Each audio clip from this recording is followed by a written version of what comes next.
Les pharisiens avaient entendu dire que Jésus baptisait plus de disciples que Jean. En fait, Jésus lui-même n'a jamais baptisé qui que ce soit, c'était ses disciples qui le faisaient. Quand Jésus apprit ce que l'on racontait, il quitta la Judée et retourna en Galilée.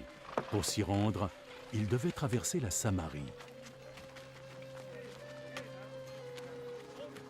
En Samarie, il arriva dans une ville appelée Sychar, non loin du terrain que Jacob avait donné à son fils Joseph. Il y avait là le puits de Jacob. Jésus, fatigué par le voyage, s'était assis près du puits. Le soleil était à son zénith.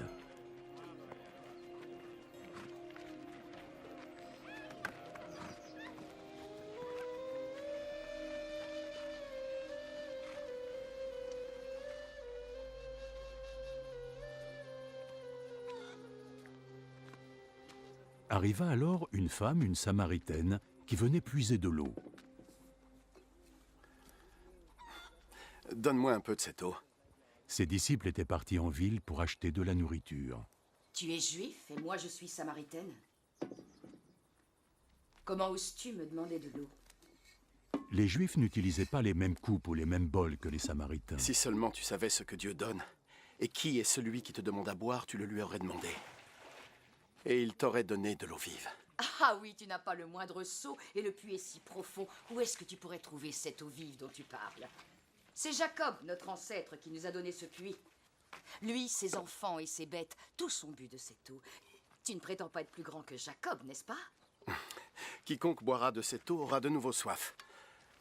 Mais celui qui boira l'eau que je lui donnerai n'aura plus jamais soif. L'eau que je leur donnerai deviendra en eux une source, d'où jaillira l'eau vive, et leur offrira la vie éternelle.